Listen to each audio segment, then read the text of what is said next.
कंजरी, रंडी, फाशा, कुल्टा, मुगन्ना, कस्बी तवाइफ को कहते हैं। और तवाइफ वो हस्ती है कि जिसका नाम भी जुबान पर लाना बुरा समझा जाता है। कायनात के हर इंसान ने एक औरत से जन्म लिया, वो माँ, बहन, बेटी, बहू, बीवी, हर सूरत हर रिश्ते में काबिल एहतराम है। लेकिन तवाइफ के रूप में गाली है, एक गलीज गाली। इज्जतदार मुआशरे के मुंह पर बदनुमा दाग है, शराफत की दुश्मन और आबरू की बैरी है। बड़े सगीर पाक हिंद में तवाइफों की कहानी सदियों पुरानी है। आइए ये कहानी उनकी अपनी जुबानी सुनते हैं।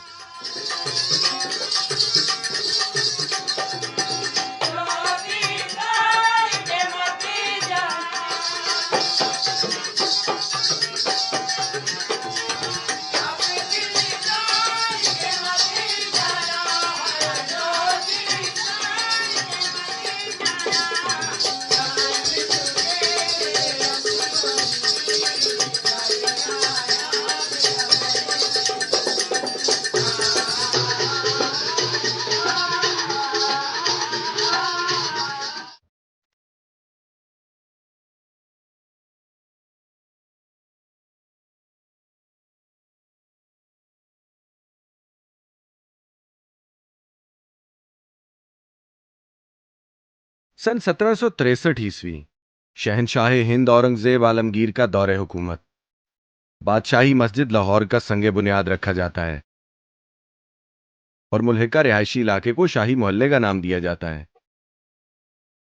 आजकल इस मोहल्ले को हीरा मंडी, चकला और बाजारे हुस्न के अलावा और भी कई नामों से याद किया जाता है। शाही मोहल्ले को हीरा मंडी महाराजा रंजीत सिंह के वजीर ध्यान सिंह के फर्जंद श्री हीरा सिंह के नाम से मंसूब किया गया। यह बाजार बरे-सगीर की मशहूर तवाइफ नगरियों में चौथे नंबर पर है। पहला कलकत्ता, दूसरा बंबई, तीसरा बेंगलोर और चौथा बड़ा चकला बाजारे हुस्न लाहौर है। जद्दी पुश्ती खानदानी तवाइफें इन ऊंचे मकानों में बमा अहलो अयाल बरसों से आबाद हैं। इन्हीं में से एक साइमा भी है।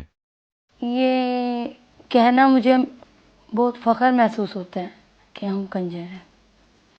मेरी ज़िंदगी की ख़ास बात है अम्मी, जिनको देख के मुझे इस चीज़ का शौक़ हुआ कि मैं ये काम करूं।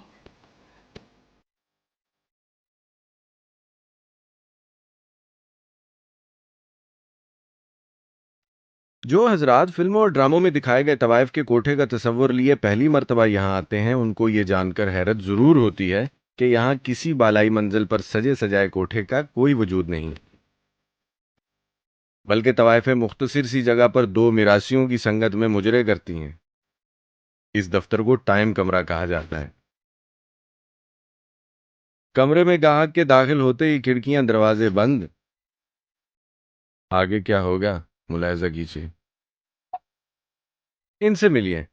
ये हैं रशीदा बाई, इनका नाम राहीला है, और ये हैं नबीला। ये दोनों रशीदा बाई की बेटियां हैं और मुजरा इनका वसीला रिज़्क़।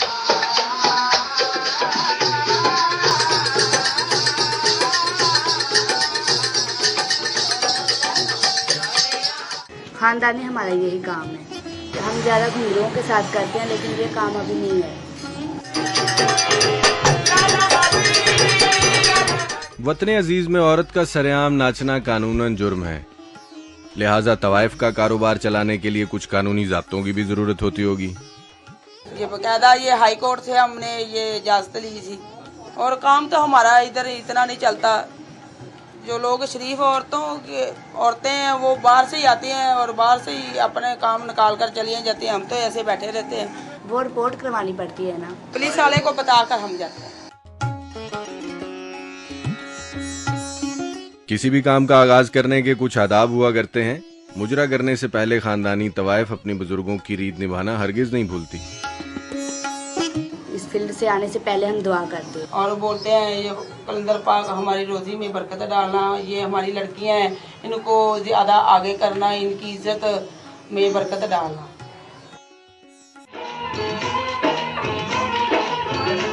टाइम कमरों में तवाइफें रात 11 बजे से 1 बजे तक मुजरा करती हैं, लेकिन तवाइफ का असल कारोबार 1 बजे के बाद शुरू होता है, यानी जिस्म फरोशी। होती हैं ऐसी, क्यों नहीं होती, लेकिन ये लड़कियां खानदानी नहीं है। जैसे हम हैं तवाइफ हैं, ये वैसी लड़कियां नहीं है। 2 नंबर जिन्हें कहते हैं ये वो लड़कियां हैं।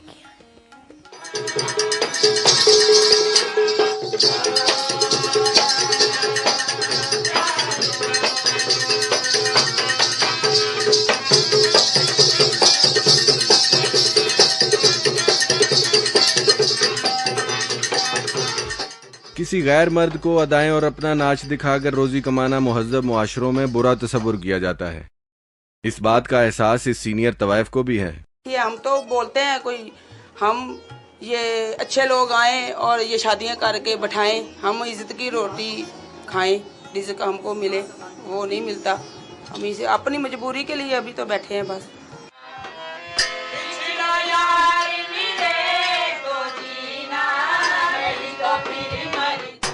तवाइफ को मुजरा करना हो तो बकौल उसके हाई कोर्ट का जारी करदा लाइसेंस हासिल करना उसकी मजबूरी है, लेकिन तवाशबीनी के लिए ना किसी परमिट की जरूरत है, ना ही किसी कानूनी इजाजतनामे की। बस नोटों की एक तगड़ी गड्डी ना सिर्फ हसीनो जमील तवाइफ को राम कर लेती है, बल्कि पेचीदा कानूनी मसाइल को भी मिनटों में हल कर देती है।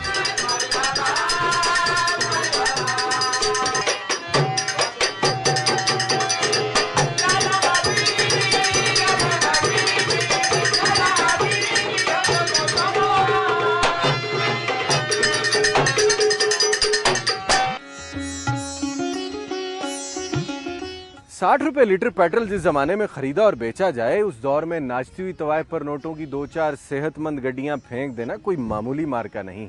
इसके लिए जेब का जरूरत से ज्यादा वजनी होना बहुत जरूरी है। और ये बात भी सच है कि मेहनत से कमाई हुई एक पाई भी लुट जाए तो इंसान तड़प उठता है। कहीं ऐसा तो नहीं कि सरेआम बाजारे हुस्न में लुटाई जाने वाली दौलत करप्शन की पैदावार है। दूसरी तरफ यह बात भी गौरतलब है, हुकूमत पाकिस्तान के जारी करदा करेंसी नोटों पर बाबा कौम की तस्वीर मौजूद है। गुलाम कौम को आज़ादी की सुनहरी राह पर डालने वाले कायद की तस्वीर का तवाइफ के कदमों में निशावर होना कौमी विकार की तजलील करने के मुतरादिफ है।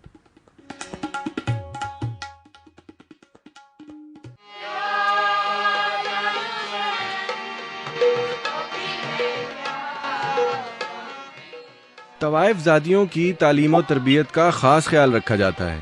हर रोज़ पिछले पहर मिरासी उस्ताद फ़न्ने मौसीकी और रक्स की तरबियत देने इनके घर आते हैं।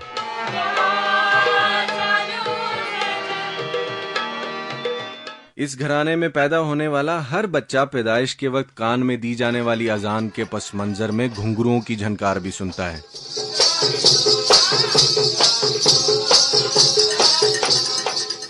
मुझे शौक नहीं था, लेकिन सुन के ज़्यादा हुआ, इसलिए फिर मेरा दिल किया मैं भी गाऊं।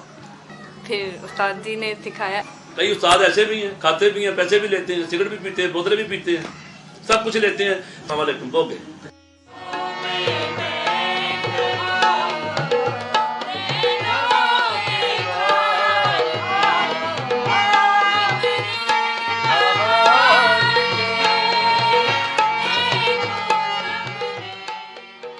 दौरे हाजिर में औरत का आला तालीम याफ्ता होना एक कौमी जरूरत है, लेकिन इस हकीकत से बेनियाज ये नौउम्र तवाइफें अपना सुनहरी मुस्तकबिल इन तबले सरंगियों और मिरासियों में ढूंढ रही हैं कि हम आगे क्या करेंगे। वो तो उन्हीं के हाथ है, वो जो कहेंगे हम वही करेंगे।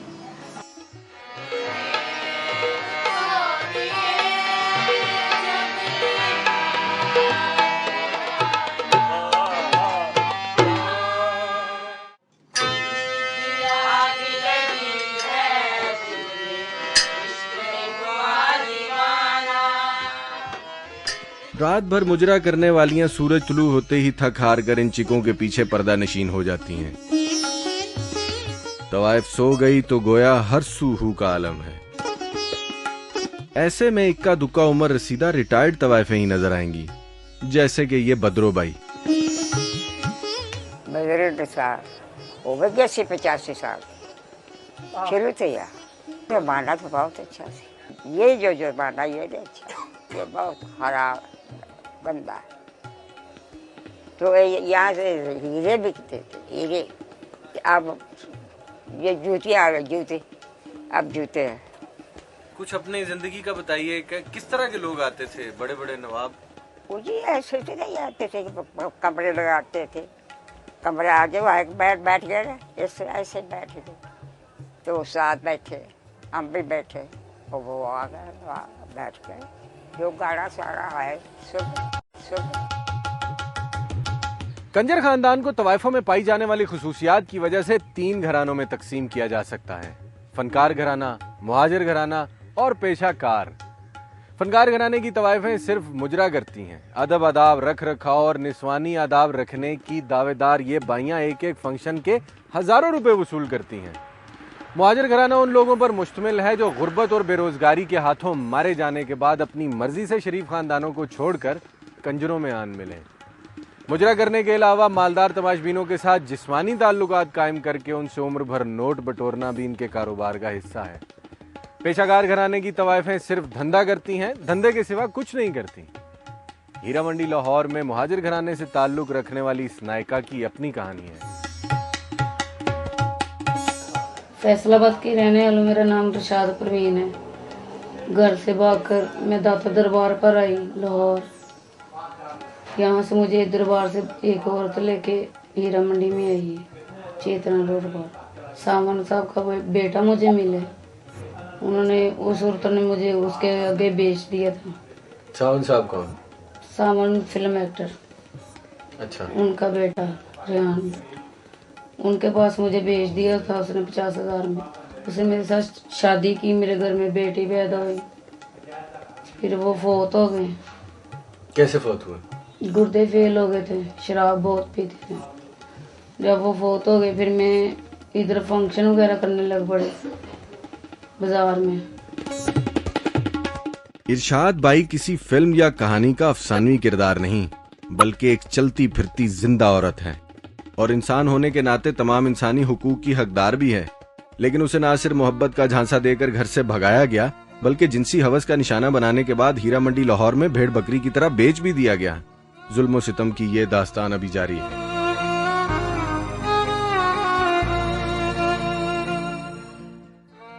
इधर 2 मरतबा मुझे पुलिस ने आते जाते पकड़ लिया रास्ते में, टीबी थाने में, और चौक में ले जाकर मारा पीटा। थानेदार ने मुझे शराब पी हुई थी, उन्होंने सिविल कपड़ों में थे, हमारे घर में आए, मैं कपड़े धो रही थी। मुझे कहने लगे कि हमारे साथ मकसद तामनकार। मैंने कहा नहीं, मैंने नहीं करना। उन्होंने मेरे साथ बदफेली की। फिर मैंने कहा मैं एसपी के पास जाऊंगी। उन्होंने मुझे मारा है, मारते मुझे ले गए, मैं जंगले को हाथ डाला है, उन्होंने डंडा मारा, ये मेरी हड्डी टूट गई थी। परवेज लाई ने मुझे आर्डर उनको किए थे कि इसका मुलाजा कराओ, इन्होंने मेरा मुलाजा नहीं कराया। मकसूद गुजर मुझे पार्टी जाकर पट्टी करवाई है, पट्टी करवा कर मुझे घर छोड़ दिए। कहता तुम सुकून के साथ बैठो, खर्चा लेना है तो बात करो। फिर मुझे जेल भेज दिया गया। फिर मैं जेल से आती हूँ, इसके पास मेरी बच्ची थी, मैंने बच्ची मांगी है। फिर इसने मेरा पर्चा किया, मुझे अंदर कर दी। इसने कहा रिट वापस ले लो, रिट वापस नहीं लोगे तो मैं तुम्हें पुलिस मुकाबले में मार दूंगा।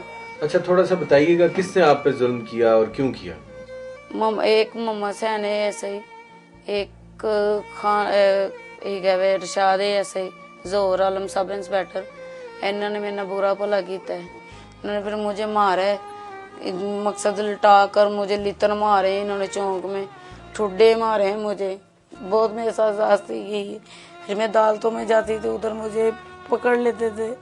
4 पर्चे थे। मेरी माँ गरीब है, वो रोती है। मेरी बेटी का जब आज तक नहीं पता मुझे चला।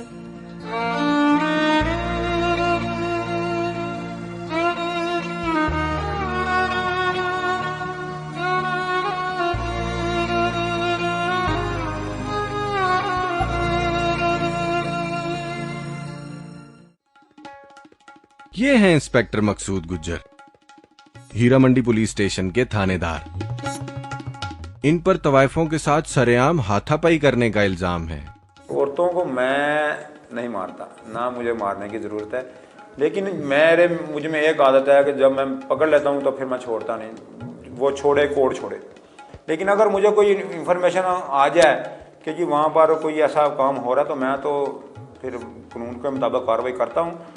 तो उसमें यह था कि ये सिर्फ नाच गाना करती थी, और अगर किसी के साथ कोई तलब करती थी ये जिस्म फरोशी वगैरह का, तो वो बड़े हाई लेवल से मुराद किसी सनतकार या किसी बड़े मिल ऑनर से इन्होंने कोई अपना तलक रखा तो वो उनसे महाना लेती थी। वो 1-2 मर्दों तक महदूद रहती थी। मसलन हम किसी को जिस्म फरोशी में पकड़ते हैं और उसके खिलाफ ये इसी कानून के तहत मुकदमा दर्ज करते हैं, फिर तो उसको सजा होती है। उसमें हमारी कानूनी पेचीदगी ये है, एक तो हम डायरेक्ट घर नहीं जा सकते, किसी के घर रेड नहीं कर सकते जितनी देर तक हम वारंट ना लें। तो अगर इजाज़त लेने के लिए जाएँ तो हमें तो 2 दिन 3 दिन इजाज़त ही नहीं मिलती। इंस्पेक्टर मकसूद गुज्जर का बयान जारी है। इसमें किस कदर सच्चाई है इसका फैसला तो कोई मुहतसिब ही करेगा। लेकिन कहा जाता है कि बाजार हुस्न लाहौर के थाने का इंचार्ज शहर भर के पुलिस वालों में मुअज़्ज़ज़ समझा जाता है और ये भी आम तासुर है कि ऊपर वालों को भारी रिश्वत और हर तरह की ताबेदारी करने वाले अफसर को ही इस थाने की थानेदारी नसीब होती है। सर ऐसा मैं सोचता हूँ किसी भी थाने में ढेर सारी रकम देने का जो तस्वर है वो सिर्फ ख्याली पुलाव तक महदूद है। ये मैं अब 13 माह मुझे हो गए हैं, तो इस हवाले से तो मुझे तो फिर बड़ी कसीर रकम देना पड़ती होगी कि यहाँ तैनात रहने के लिए, लेकिन ऐसा नहीं है। तवाइफ ना तो गरीब है ना कमजोर, वो अपने फन और जिस्म की कमाई से अपना खानदान पालती है, दलाल को खिलाती है और पुलिस को भत्ता देना तो हरगिज नहीं भूलती। इसीलिए इरशाद भाई को पुलिस अफसरान की मंथली रेट लिस्ट जुबानी याद है। सफाई का 200 है, थानेदार का 500, सब इंस्पेक्टर का 1000, इस तरह से मंथली दी जाती है। अगर तवाइफ के पास मुजरा करने के लिए मुल्क की फाजिल अदालत का जारी करदा लाइसेंस मौजूद है तो फिर वो भत्ता काहे का देती है? ना तो मैंने कहा था कि इनका लाइसेंस चेक किया है और ना ही मुझे आज तक पता चला कि किसी के पास कोई लाइसेंस है। ये 2 घंटे की इनको परमिशन है जो साल से चलती आ रही है। उसमें इनका एक होता है कि वो इन्होंने लाइसेंस लिया है या वो गवर्नमेंट को टैक्स पे करते हैं या कोई ऐसी कोई बात नहीं है। दरबारों पर या स्टेशन, लारी अड्डा, इन जगहों पर होती हैं और वहाँ पर इनके करिंदे जो होते हैं वो मौजूद होते हैं, वो फिर रहे होते हैं और इनको पता होता है कि जो घर से लड़की भागेगी वो यहीं पर आएगी और वो उनको वहाँ से पिक कर लेते हैं कि अपना अच्छा दिखाकर आप हमारी बहन हैं तो आप हम आएँ, आपको घर तोहफत देते हैं, ये करते हैं वो करते हैं। वो इनके चक्कर में आ जाती हैं। वो ले आते हैं इनको, 1-2 दिन अपने साथ रखा, उसको बड़ा अच्छा खाना खिलाया, कपड़े बनाए, उसके बाद फिर 1-2 दिन के बाद उसको दरिंदों जैसा सलूक करके उसको इस काम की तरफ राग़िब करते हैं। वो फिर सारी ज़िंदगी यहीं पे रह जाती हैं और वो मरकर ही उनकी जान छूटती है। रुमान परवर दास्तानों और गैर मेयारी जिनसी लिटरेचर के ज़ेरे असर घर से आशना के साथ फरार होने वाली दुशीज़ा का मुकद्दर गुमनाम मौत है या फिर तवाइफ का कोठा। आज भी शरीफ घराने की लड़कियों का बेवफा सनम के हाथों मोहब्बत में धोखा खाने के बाद तवाइफ के कोठे की जीनत बन जाना एक हकीकत है जो न सिर्फ उस लड़की को एक जिल्लत आमेज जिंदगी बख्शता है बल्कि उसके हंसते बहसते खानदान को भी उजाड़ के रख देता है। नौजवान नस्ल को बेरारवी के इस अंधे कुएं में गिरने से पहले थामना होगा, वरना इरशाद भाई की कहानी एक मामूली वाकया बनकर रह जाएगी।